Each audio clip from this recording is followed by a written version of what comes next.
matters most to me? What are my core values? What am I going to stick to? Figure out what you're really good at and what you're passionate about. What gets you out of bed in the morning? What do you want to go do? Well, James, I really loved our interview with Elena today. I think our topic is excellent, of course, because it really gets down to the nitty gritty. But Elena is such a font of information and advice. So I think everybody's going to really appreciate this. Habits of highly effective ISOs and agents. And I think Elena's in an ideal position to give that advice because she works with so many through her wholesale ISO. Then I talk about starting a business, payments business. And, we talked a couple of weeks ago about my experience with CC Storage, but today I kind of break down how should you be thinking about it in terms of assumptions and objectives when you're starting, whether it's, a new vertical you're going to target, a new solution you're going to sell, a new software company you want to build, whatever. It doesn't matter if you're an individual agent or an ISO, give some advice on that. And then Patty, tell us about the insiders today. Well, I do what I love to call my ISO metrics. A lot of data on spending, which I think people are going to find some interesting tidbits in. And our episode today is brought to you by ISO Amp. You can find out more by visiting the web at getisoamp.com. Let's go. So shall we start? Yep, let's go. Hey, everybody. Patty and I are here today with Elena Smith. How you doing today, Elena? Great. Thanks, James. Thanks for having me. The prolific Elena Smith. Oh, wow. There you go. That's a good word for it. So yeah, for those of you that are living under a rock and you have not yet followed Elena Smith on LinkedIn, make sure you do so. Elena is the CFO at Secure Bank Card, but I think a much better title at this point would be thought leader in payments, because Elena really posts a lot of insightful things on LinkedIn, specifically for the ISO community. We're going to talk today about habits of highly successful ISOs and agents. Which I love, this idea of, let's take best practices from everybody in the industry and talk about what those are. Before we dive into that, Elena, give our audience a little flavor for what your role is like today and what you're doing in the payments industry. Okay, sure. So Secure Bank Card is a wholesale ISO. We started it about 12 years ago. And we decided to do things a little differently. When we started this ISO, my husband, Kevin, has been running and building this kind of, wholesale ISO quite a bit. He has a lot of history in that. And when he did it this time, he wanted to do it a little differently in that we would have more control over the process and we would have more control over our own destiny. So we built our own platform so we can do our own billing. We can do our own statement generation. We can do our own merchant funding. So we have a lot more control over the process than one that's kind of reseller or just, getting these services from a TSYS or a Fiserv or someone like that. We actually are more control in the process. We share that control with our partners and in turn their merchants. They all have a lot of visibility into what's going on. It just works really well for our business model. I've also, since I've got kind of dragged into payments at that time, starting this business with my background's as in finance. And I just have become absolutely hooked on payments. I love that it's constantly changing. I love that I'm learning something new every day. And that's when I started, doing content on LinkedIn. I didn't see the kind of content that I was looking to find. So I said, you know what, if it's not there, I'm going to do it myself. And let's start some conversations. Let's meet each other, because it was also at a time, during the pandemic, and you weren't able to network at the shows like you normally are. So it's been a lot of fun. I really enjoy it. And I hope that fun kind of shines through when I do that. Yeah, it definitely does. Oh, it does. It does. Yeah, As a writer, I will, as a professional writer, I will tell you that when I read your things, it's like, wow, she did all this off the top of her head. Yeah, I mean, with me, it's like notes every place, and, referring back to old it's also stuff. because I'm learning as I go, and I try to, those things that might be obvious to everyone else, I try to make it in a very straightforward, way to understand, because I think a lot of the time we use the complexity of payments to intimidate and kind of leave people out of the process. Right. And that's just not the way it should be. We should be sharing information and helping lift each other up. Because when we're all successful, we're all happy, and there's plenty of success to go around. The pie is big enough for us to share. Yes, exactly. Yeah. So I've just never been one of those like step on everybody to move up kind of people. And so I'm huge on information sharing and mentoring and helping others. And Love it's it. my very favorite format ever. And I hope it never goes away because Yeah, I love that's it so great. much. Honestly, Yeah. I know that sounds really weird, but Yeah, No, no, no, it's it great. I doesn't really sound weird enjoy at it. all. Yeah, no, I love it. Okay, so let's dive into our topic today, Elena. We're talking about habits of highly successful ISOs and agents. And, you came up with this topic idea as we were back and forth on LinkedIn, and I love this one. And as I was thinking about it from my perspective and looking at your notes as well, one of the words that always kind of comes to my mind in this area is the idea of focus. To me, I see a lot of a lot of people in the industry where they're maybe not as successful, and usually it comes down to a lack of focus in one area or another. And those who are successful seem to have a pretty good laser focus on what they're going to do. So the first topic along those lines, in my mind at least, is the niche or kind of this vertical focus. So talk about what you're seeing successful ISOs and agents doing in this area of focusing on maybe specific business types or whatnot, and what are your thoughts on that? Well, I think it's interesting because of the type of business that we have. We are seeing a lot of different ISOs and agents, obviously, and it's Right. just, it's very easy to see at times, what are they doing well? For the ones that are, boarding a lot of business and they're very successful and they're doing it easily and it's streamlined, what are the habits that they have that they're doing well? So that's the thing that when I speak about, highly successful ISOs, it's not because I've started this kind of business myself. It's because I see it from the other side and what's working for them. Yeah. And before they get to a vertical, so before they decide on a vertical, I think before they even get to that point, they build their business with intention. So they decide, is this a lifestyle business? Because we all know plenty of those, and that's fine. There's Sure. nothing against that. But they think about that before they even get heavy into this. Is it a lifestyle business, or is it I'm going all in kind of business? Is it something that I'm passionate about? Is it something that I love to do? Don't pick a vertical that you don't enjoy being around those kinds of business owners. So they define their passion and they figure out what they really enjoy doing. They ask, what matters most to me? What are my core values? What am I going to stick to no matter what? And these are some pretty basic things, but a lot of people kind of just dive in head first and don't think about these things. And then they don't have that point of reference to come back to. Well, when I started, I kind of laid out the things that are important to me and what matters. And now I have no point of reference. I think they also think about their end goal. So is it to exit at some point? Am I just going to build this up and sell it? Which, nothing against that if that's what you want to do, but you need to think about that because that's going to be built a different way than something that is maybe a multi-generational business. And then they niche down, I think, and they don't try to sell to every opportunity that they come across, because you'll spin a lot of wheels and waste a lot of time. When you niche down, they can work toward it and just kind of filter out all the distractions that they run into. It makes it a lot easier because, again, you always have that point of reference you can come back to and said, this is my framework. This is my box. Is it in the box or is it outside of the box? Let me just refer it out or, do something else with it because it's a distraction. You have to avoid those distractions and stay focused if you're going to be successful. Yeah, that's really great advice. I really like what I took down the notice. I sometimes take down notes when I'm talking to folks like this. And I love the idea of where you said to build with intention.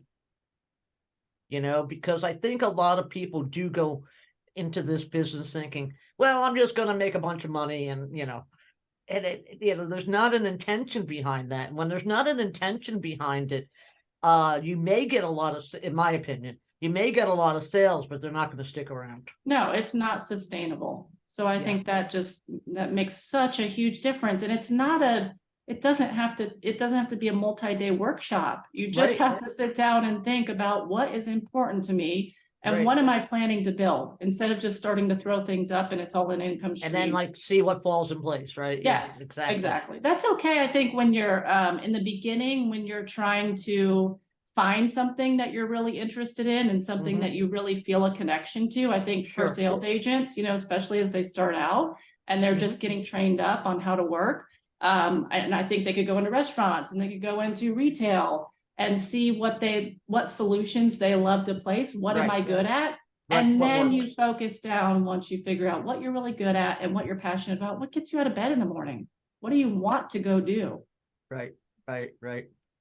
So Explain to me, Elena, what are some of the other ways that you see ISOs and agents leveraging focus, in their marketing efforts to target the right people, but not necessarily people, not necessarily vertical specific.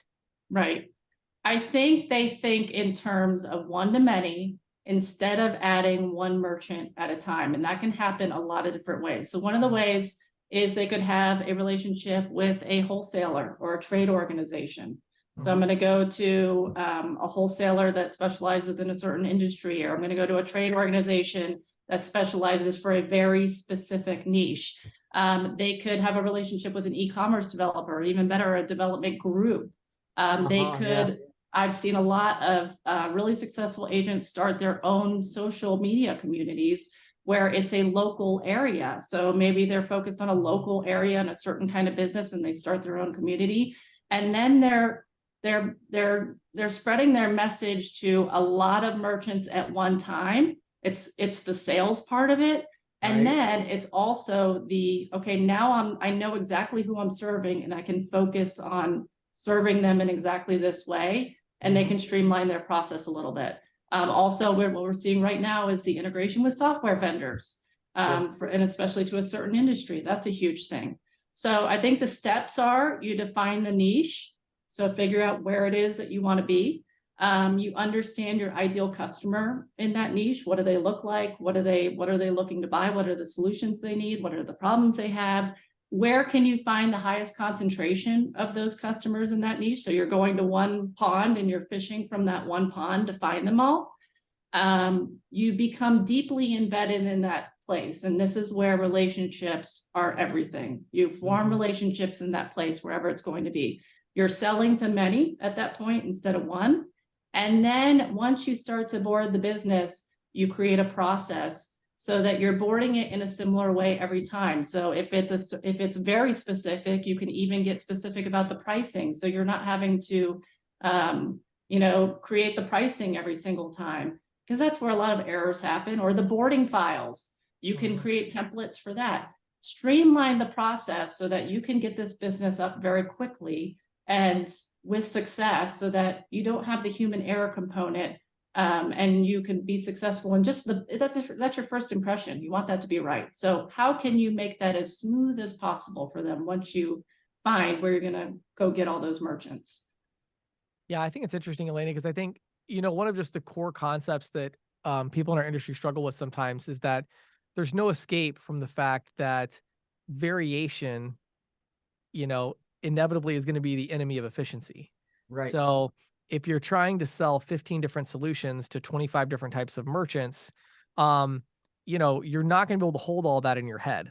What settings are available, what features are available, which solution is right for which merchant, which platform are you going to board them on, how are you going to fill out the pricing, right? So our industry is so complex anyway, that it sounds like what you're saying is by kind of focusing and in on a particular vertical or a particular kind of process, you can eliminate some of that variation and maybe do it more efficiently and provide a better experience. That's exactly it. Yeah, you nailed it. And at this point, there are just too many solutions out there. You can't possibly know all the solutions. So once you become an expert in one little area, no matter how you focus in on that area, then you can start to streamline and create a process so that you don't need all that variability in your process. Right. Love it. So once one of these ISOs or agents kind of gets their focus area of how they're going to go to market, then what do they do next as far as what are the successful ones doing in terms of setting goals, looking at metrics, looking at the numbers, which I know you're very passionate about? How does all that play into this as they start to scale up and grow their portfolio? Well, I think that the numbers, like you said, are one of the most overlooked parts of running a business like this. And the other overlooked part is that we're not just measuring numbers, but we're measuring numbers that actually tie back to our goals. So thinking about what those goals were that we said in the beginning, our metrics should be tied to whatever those things are. And we're measuring that we are, achieving what we set out to achieve. So many people get caught up on the mid count, the processing volume. Those are great. And they kind of can measure overall, but how many of those merchants are you keeping? How long are you keeping them? Are you spending more on those merchants to get them than you actually make on them over the course of the time that you have them. And those are not hard metrics to track, but they can be life-changing for a business. And if you start tracking those, you'll find yourself holding yourself accountable to those and, honing in on where problems exist and being able to focus on them a little bit better. But again, I think they always need to be focused back on your overall goals. If it's the exit, what does that look like for you? What do you want that exit to be? What does that top line revenue need to be in order for you to get the number that you want? What does the net income need to be for you to get that number that you want? And that's another thing too, is that I think that we so focus on overall revenue and we don't focus on the bottom half of that P&L where all the expenses live. And there are so many times that you can save just as much money as you can make, going out there and hustling. You know how hard you go out to work for that money. So you can save by honing in on where can we streamline? Where can we get more efficient? Is it in the boarding process? Do we have open accounts, still active that we're paying for, account on file or any kind of fees or gateways that these are merchants that are no longer processing? That happens all the time. So just an overall responsibility to manage that P&L, I think, and then create your metrics that you want to track and keep track of those month after month and just stay on them consistently. Yeah, stay on them. I think that's a real key point there. And like you said in the very beginning, Patty, is it sustainable? Yeah. Can you're creating this revenue? Are you creating it in a way that you can sustain it? Because if it's valuation that we're after, they're looking at recurring revenue. They are looking at, how long are we keeping this revenue and can we see it month after month after month? Right. And then my next question, Elena, you kind of touched on, but I wanted to sort of get a little more specific. I find that in the payments industry, it's really easy to spread yourself thin. I mean, even on my side of the industry, you're trying to be everything to everyone. What are some of the mistakes that you see being, occurring, and some of the best practices in terms of time management and focusing on your opportunities? Well, I think that we come by this problem honestly because we're interacting with business owners, we're trying to help them solve a variety of their needs, and we want to be helpful. At the end of the day, we want to be their go-to resource and we want to be helpful. So it's very natural for them to ask for extra help for things like payroll and all these ancillary, kind of payments adjacent things, but not directly payments. But I'm a huge believer in not being distracted by these things and staying focused on our core offering. I think of it like a garden, like if you don't go out and manage the garden every day and you don't, nurture the soil and pull the weeds and see what's happening with your garden in that very specific place, in that one part of your yard, it's not going to flourish. You have you've got to put your focus where you want the results. And so I'm very passionate about just staying focused on, where you want the results to happen. So don't think of these, other things as just, but it's an extra income stream that I'm giving up. You're losing focus by doing that. And it's costing you on the other side.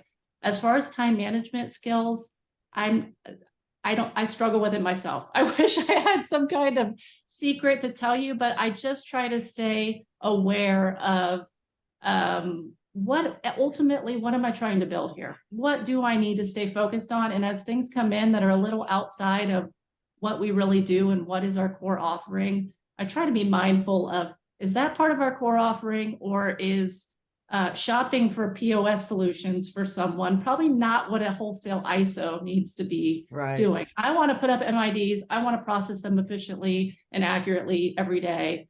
And that's what I need to be focused on. Once I start getting too far outside of that, I've lost my focus and it's not productive overall. Yeah, I see that. One of the things I find too, Elena, it's interesting for me just in the last week, I've made some big changes with my schedule, because I think what's interesting too is it's so easy to let your schedule drift away from your goals, and, it's like, I was looking at, I went back and I keep a pretty good, I have a book that I have at my desk and I keep track of my day and everything. And I just go back and I was looking at the last month, I was here a couple nights ago, And I'm like looking back, I spent this time, and I'm like, okay, like what am I trying to accomplish? Like you just said, and when you look at it, invariably, I do that maybe once every 6 months. I should probably do it once a month, but it's like whenever I do it, it's like, oh, it's only been 6 months. And yet somehow 40% of my time invariably is spent on things that are not accomplishing my goals. And then it's so hard to go, cut. I'm not going to do that. Right. And I find it's very challenging. I think one thing that helps me is this. I think a lot of agents out there could really use a part-time assistant or somebody that does, just having the accountability of someone who works for you. You don't work for them, but just the idea that there's a person whose job it is to manage your schedule. Like I have somebody that's going to run over here and open my door if I run late on this podcast, and they're going to let me know, James, you have this next meeting you wanted to, like, just kind of like, and the idea of having to communicate with that person to say what is going to be on my schedule, it makes you think about it. And so I don't know but it's like, it's tough. And they're probably holding you accountable a little bit to it. They are, Like 100%. if they see things that are outside of what are the norm, then what's this about? Like just somebody else to answer to. Sometimes we're not honest with ourselves, I think. Yep. I agree. I have an expression. It's like, well, that was 2 hours of my life I'll never get back. Yes. Yeah, exactly. I see that too often. I see Right? Absolutely. Exactly. Well, I think the important thing is like everybody's going to have those experiences. I think it's like when you recognize the experience and you're willing to make the difficult decision, because really what we're really talking about a lot of times is upsetting people.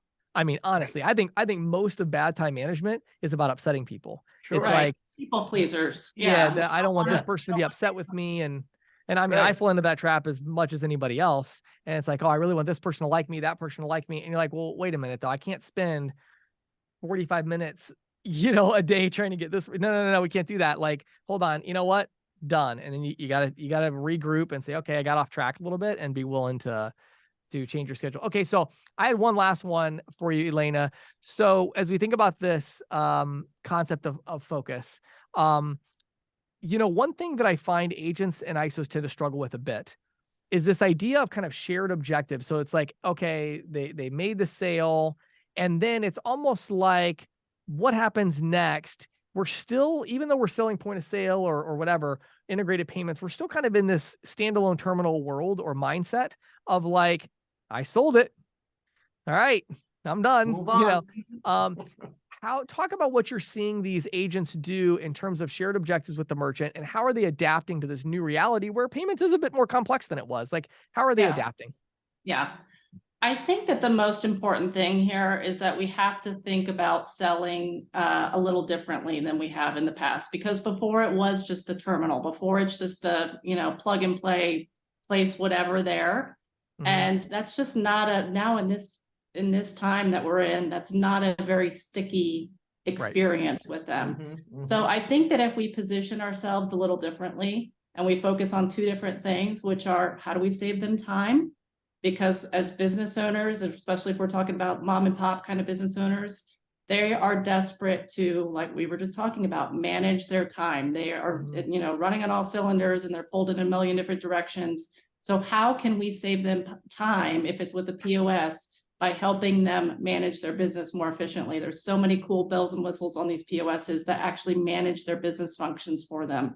So if we can do that for them, I think we're in a good position. The other thing that we can help them do is help them grow revenue with a lot of the tools that are out there. So the engagement, customer engagement kind of tools that are on a lot of these POS devices.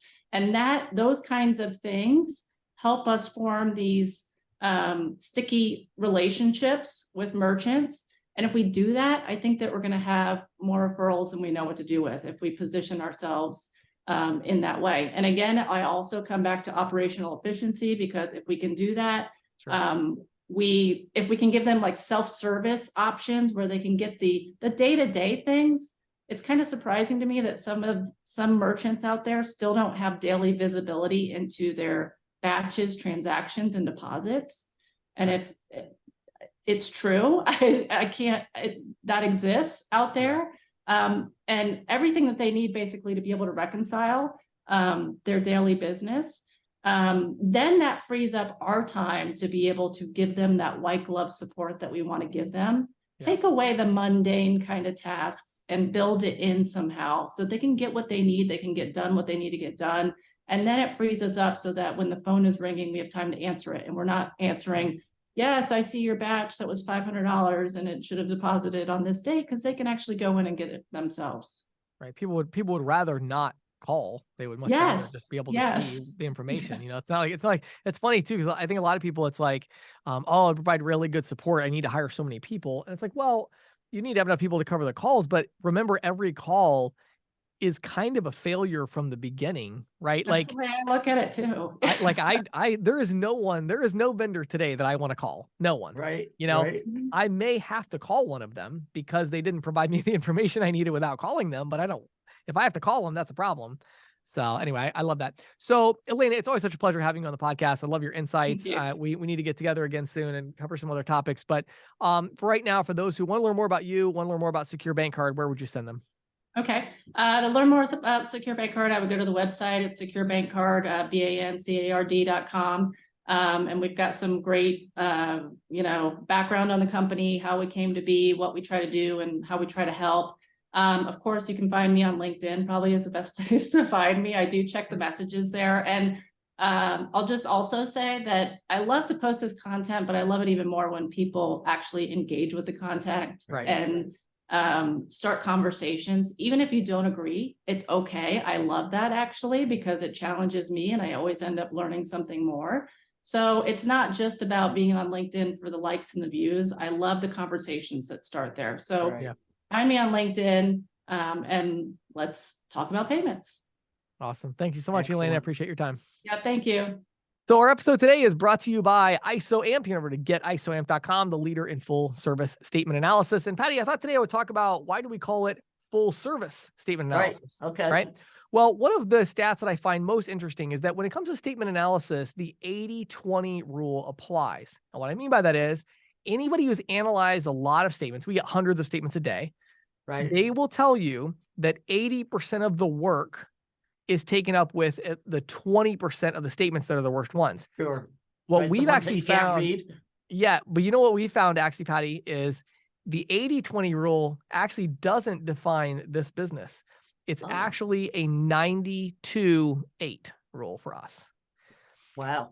8% of the statements take us 92% of the human time. Okay.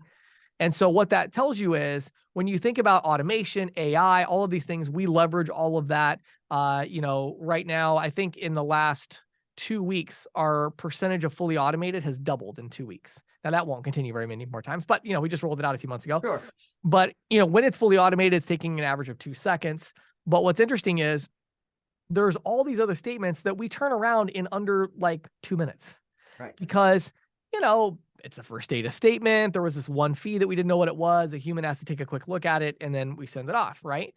And what's interesting is we have competitors that will do, 60, 70% of the statements, right? But here's what's interesting about that. How much time does that really save when it leaves you the 30% that are the ones that are complicated, the ones where there's data entry necessary, the ones where you don't know what something is? All the complication is in the 8% of the statements that take Right. forever. And in statement analysis, you still got to do it. Somebody's got to do it because you're trying to make a sale. What are you going to do? Is go back and say, we don't understand your statement? No. Right. You're No. still going to do it. So what we found is, and one reason our clients love us so much is that we do those 30% of the statements that can't be fully automated. We have the human intervention that comes in and gets those done. And we do that for you. You never even know. We don't reach out to you and say, hey, just so you know, we're going to bill you extra because this statement took us 47 minutes. No, we just say, if you send us a processing statement, we're going to do it. We're going to get it done. The better the quality of the scan, if it's a native PDF or whatever, well, the faster our turnaround is going to be. You get it. So that's in your interest to do that. But hey, you send us something and we can do it. We're going to do it. And we have humans that jump in and get those statements done as well. So remember that 92-8 rule. Make sure you don't put yourself in a position where you're like, oh, we're going to do statement analysis. And all of a sudden you're using a tool where you have to do 30% of the statements or 20% or 10% Right. because those are going to be the ones that take you the most time. Let our team handle those because frankly, we've got the AI and we've got the tooling to be able to get even those done much, much faster than you could do them on your own. So head over to getisoamp.com, getisoamp.com, and check it out. So Patty, today I want to talk in questions from the field. Actually, a question from the CEO of an ISO that I was just talking to like an hour ago. Okay. And so it Very goes pertinent. along, yeah, it goes along really well with a couple of weeks ago. I was talking about CC Storage and my experience, building that company. And so this particular CEO is also looking at building a software solution. Okay. And his question was really more around, how do you think about these businesses? And I've started so many now. I have all these different businesses. I'm in the process of launching another one in September that nobody even knows about yet. So it's like I have all these different things going. And we were talking about, how do you think about that, and what are the keys to launching it successfully? And this goes for those of you that are doing a variety of things. What we just talked about with Elena, you're, oh wait, I need to focus on a vertical, right? And it's like, well, but where do I start? Like, how do I think about that? Right. Right. And what I believe is the, a topic that's so important in business, probably in my opinion, the most important thing when you're starting a business is recognizing and understanding the assumptions that you're making about a particular business venture, and then seeking to validate or invalidate each of those assumptions. So let me give a different example that maybe would be more relevant to the individual agent audience. All right. So let's say that you sell, clover. Okay. To make a common example here. And so you sell clover, and let's say that you decide, you know what, I want to take this clover device. I'm going to use the Clover Flex, and I want to go sell home inspectors. Okay. So, and again, I have no experience with it. Actually, my dad was a home inspector for years, but anyway, I don't know if this would be a good solution or not. So, I'm just throwing something out there. So if you said, I'm going to go do that, right? Well, what do you need to do first? What you need to do first is you need to make a plan, as Elena just talked about. But more importantly, in my opinion, or at least as important, is what are the assumptions that are underlying your plan? Well, let's think about it, right? Number one, you have the ability to get in contact with home inspectors. That's a very important assumption. If that assumption is false, you will fail, right? That's an important one. Assumption number two, home inspectors are going to be willing to talk to you about different payment solutions. Now, let me give you an example of this. Maybe, I have no idea, I've never tried to sell home inspectors. Maybe most home inspectors have some kind of association that they work with that provides a payment processing relationship, and they would never consider canceling that. Right. So you talk to 10, 15 home inspectors and realize, well, I can get in contact with them, but they're not interested in discussing it. Well, you just disproved an assumption that makes your entire business idea a bad idea. So you now need to either sell the association or you need to move on to something else, right? Well, what happens when we get past that? Well, they're interested in discussing it. And it turns out, because of whatever you're able to do with that Clover Flex device, it has the features that most home inspectors, or at least some significant percentage, are going to be happy with as a solution. Right? So maybe they're interested and they're willing to switch, but when you show them the feature set, they're like, oh, wait, I need these 3 features, and those are features you don't have. Well, now you just invalidated an assumption, and you go, well, I guess Clover Flex isn't the right solution. Maybe there's another solution I could do for these home inspectors. Right? Then the final one I would say in this particular one, if I was building this business, is I would say, what are my assumptions around the financial results? So how much is it going to cost me to get in contact with the home inspectors? How much time and money is it going to take for me to go through the sales process? And then what is the profitability going to be? Maybe the average home inspector only does, like, I don't know, a couple $1,000s a month in credit card processing volume. And they're not willing to do dual pricing. And you're doing interchange plus 40 basis points and 10 cents on $2,000 in volume. And you're like, this is a waste of my time. Right? So you got to think in terms of what are the assumptions. Then as you get into the business, the next thing that you have to do is very simple. And that is validate or invalidate the assumptions. That is your only goal. When we were, going the bare bones version of CC Storage, as I talked about a couple of weeks ago, we were spending a lot of money on marketing and sales, but I didn't actually even care. I don't even know if I was getting a sales report per se of like the exact number of sales and revenue and all that, because I didn't really care yet. What I was trying to validate was these assumptions of what are the features that we still need to build, or do we have enough features? And when it's like, well, we don't have enough features. Okay, then what are the features that we need? We need a new set of assumptions. Now we have a new list, and we assume that once this list of features is built, we're going to be able to go back to market in a big way and really be able to scale it up. And we've already run all the numbers on profitability and everything else. So you have to go to market and validate these. So how do you do that? One example, I was telling the CEO I was talking to like an hour ago, there was a point in time where I wanted to do I wanted to either buy or build a software for auto repair shops because I know a lot of auto repair shop owners in my area, and I thought it'd be a good place to start. Now, this was about maybe 4 or 5 years ago. And so I went out into my local market and I personally spoke to about 50 auto repair shop owners. Now, bear in mind, I haven't paid $1 in development costs yet. I haven't spent $1 in marketing expenses. I just took my time for like a week and I went out and I talked to as many auto repair shop owners personally as I could. I spent like half a day each day for a week. And guess what I found out? I found out that auto repair shop owners are totally fine with their standalone terminal. Now, this is 4 or 5 years ago, right? But at that time, they didn't want to switch to anything more fancy than that. And I'm like, well, what about email invoicing? Wouldn't that be amazing? You could email the invoices out. And they said, if people don't pay us, we keep their car. So we don't care about that. And I was like, oh, so it didn't take me very long. Like within that week, I was like, this is a bad idea. Yeah. Why? Because now I could have just gone ahead and said, oh, I'm making these assumptions and they must be right. Because let me build this software company. No, you start with the assumptions. And let me tell you something else. Even if you do this and you're amazing at it, there's still going to be assumptions that you didn't even realize you were making that were totally wrong. But you can minimize the pain if you can identify whatever assumptions you can, and then again, go to work validating or invalidating those particular assumptions. So that's how I think about a new business venture is what are the assumptions I'm making? What is the quickest, cheapest way that I can validate or invalidate those assumptions? And then maybe either abandon the business or say, okay, I need to adjust because now I'm making new assumptions. Let me validate those. And it's this process of identifying assumptions, validating assumptions back and forth. And that's how you develop a good business and build it from the ground up. James, it's been a little bit of time since I did what I call a data dump, or what I really like to call isometrics. Yes, I know how you love these, so I'm excited to hear it. Yeah, so I have a fresh trove of data, compliments of PSCU, which is a big provider of backshop services for credit unions. Okay, sure. Okay. Bottom line, consumers are cautious about spending, but they do continue to increase spending, albeit at a less significant rate than a year ago. Okay. Certainly, though, better than 2020 and 20, right. The height of the pandemic. Sure. So here are some of the data points. Credit and debit card transaction numbers, the number of transactions, are growing at a faster rate than dollars spent.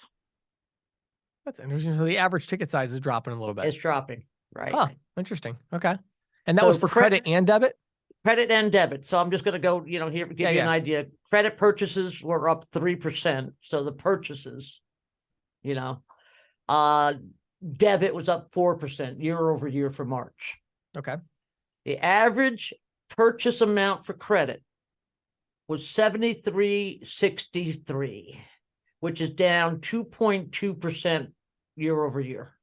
Wow, that's a big difference. That's interesting. Yeah, okay. Yeah, I thought it was very interesting. And then average debit purchase amount at $46.49 was down just 0.8%. So, which can be, an easy fluctuation. If it's below 1%, I consider that within the realm of error. Yeah, exactly. Not surprisingly, growth in discretionary spending is slowing at a greater rate than discretionary spending, groceries versus a trip to Bali. Sure. Yes. Consumer price index has decreased on an annual basis in March from 6% to 5%, which makes the ninth month in a row that the CPI decreased. Which is a good sign for people who are afraid of inflation. Sure. Okay, digital payments, defined as card not present, mobile wallets, and tokenized activity, grew faster than card present payments, fueled by mobile wallets, e-commerce, and card on file activity. Here's the breakdown. 48% of credit card transactions were what they call digital. And that also equaled 58% of total spending. Oh, interesting. That I thought was really interesting because, you're doing, I mean, it's better, I think this is pretty close to the, if not the first, one of the first times that that card not present has exceeded card present in terms of dollar volumes. Wow, yeah, that isn't. Well, and I guess the other interesting thing there, I could almost kind of see that of like, if you're card present, you're much more likely to make a small purchase card present Agreed. than you are card not present. So that makes sense that it would be a larger share of the volume, while the transaction share wouldn't be as much because it'd be a higher average ticket card not present. Right. And like I can attest to this myself. In the last month or so, I've had to buy 2 or 3 pretty substantial sized yard tools. Yeah, sure. A chipper and a leaf blower and stuff like that. Right. Okay. I could have gone out to Home Depot and bought them, but it was so much easier to go online, order them, and have somebody bring it to me. So I didn't have to, figure out a way to carry this to my truck and then into my house. Right. So, I think you're right about, big ticket spending. Yep. Okay. 37% of debit transactions were CNP. Mhm. And it was about half of spending. Okay. So once Okay. again, higher average ticket size, card Higher not average present than ticket, card yeah. present. Average digital payment using credit was 93.13. Wow. And that was the average purchase for credit overall Right. was 73. Right. So that's a pretty substantial Yeah. difference. Yeah. And debit card average digital payment was $37. And then when it comes to the one last thing that I don't think this is going to surprise anybody, but when it comes to mobile wallets, Apple maintains a dominant share of both debit and credit transactions. And, I read a really interesting article the other day about why Apple is so dominant. And, it really has to do, and I'm not sure if you and I spoke about this or I've had this discussion this week, Sure. But it was when Apple really tried to streamline what it was offering. Yeah. Well, of course, because they can. They're Right. because they have the software and the hardware. Right. And Let's face it, they're the only wallet that charges banks for accepting their cards. Yeah, I was a little surprised by that actually. What was it? Is it a 2 I've basis always been points? surprised by that. I think it was a 2 basis points. I think. Well, I just Yeah, I read an believe article it's about 2 it the other basis day. points. Yeah. Yeah, and I think what's interesting about it is, the banks. And I read a really interesting article about this the other day, and how the banks are kind of scared of Apple Pay Yes. because. Might be the same article I read. Okay, yeah, I think it's so interesting because it's kind of like, the banks that are paying in order for their customers to be able to use Apple Pay, to use their card in Apple Pay, but at the same time, that's developing this consumer behavior of just Right. pay with my I'm iPhone. just going to use my Apple app. And so then Apple, they already have their own credit card. Eventually, it's like, what do I need Wells Fargo for if I can just use the Apple card and Exactly. and different benefits and things like that. But I think it's, I remember Steve Jobs a long time ago said, companies who are serious about software make their own hardware. And that I think in a word kind of defines Apple's big advantage is that, when you look at Yeah. Android, it's like, well, Apple, Google can't come out with necessarily, they have their Google Wallet, but is it going to work in every situation? Is it going to be a smooth customer experience? Well, Right. there's all these different screen sizes and all these different phones and all these different softwares and, that they support. Whereas Apple's like, well, we got the iPhone, we got the Apple Watch, Yep. and that's it. Just use your Apple Pay. So I use it all the time now. It's funny. I mean, I would say I probably pay with Apple Pay right now. I would say 50% of my in-person purchases, I use Apple Pay now. I was having dinner with a young person, somebody younger than me, about your age probably, Sure. a couple of weeks ago, and she was like, "Oh, let me pay," and so I'm like, "Okay, well, let me do the tip, at least let me do." She's like, "Oh, that's great because when I pay with my watch, adding the tip is such a hassle." Right. Right. But it was like, and so I watched her, and she goes over to the, to the owner of the restaurant. It was a small restaurant. Goes over to the owner. He hands her, a little device. She taps her watch on it, and she Right. walks away. And then she comes back to the table, and she scrolls on her phone to make sure the transaction went through. Yep. I was like, Yep. wow. It's just very seamless, Now, I don't do. I've gotten into watches lately, so I don't do the Apple Watch anymore. But Right, I right. do have one. But Yeah, I know you do. yeah, but I love it. I think it's just such a convenient solution. And you know what's interesting to me about it is I actually like Apple Pay more for card not present than I do for card present. Card Really? card present, it's a little bit more convenient because it's stupid, but it's like your phone's in your front pocket and you usually have your phone in your hand already. Right. So it's just a little easier than reaching for the card, but you got tap to pay on the card, so it's not that big of a deal. Right. But when it's a card not present environment, it's the difference between typing out your name, phone number, and address versus double tapping a button on the side of your phone. So I won't even shop online if you don't take Apple Pay, because I'm not going to sit here and type out my address, my phone number, unless I really, really want something, Right. I won't do it. But I love it because I'll go through like Municipal is one of the clothing brands that I like, and so I buy t-shirts or whatever depending on the season, and I love it because I can go in there, pick what I want, and then I just go to the shopping cart and tap Apple Pay, double tap the side, and it just puts my address in, all my information, pays the thing, and it takes 2 seconds and it's done. And so that to me is such a streamlined experience that I think they're going to continue to see a lot of, because again, And it's similar to PayPal. I use PayPal yeah, right. all the time for my online shopping because Yes. I just say pay with PayPal. They put in all the information and I just walk away. Right. But what's funny? I used to do that too. But then the other thing for me is when I'm doing it with PayPal, usually I still have to log in, or there's at least 1 or 2 extra steps. One extra step, maybe 2 extra steps. Yeah. And the reason is because PayPal doesn't own the device you're on. So they don't know for sure it's you. They have to validate your identity. Whereas because of Face ID, right? Apple Pay knows it's you. And so it's great. So anyway, but yeah, super interesting stats. I always appreciate you sharing those. Always gets my mind, turning with ideas. So thank you, Patty. Yeah.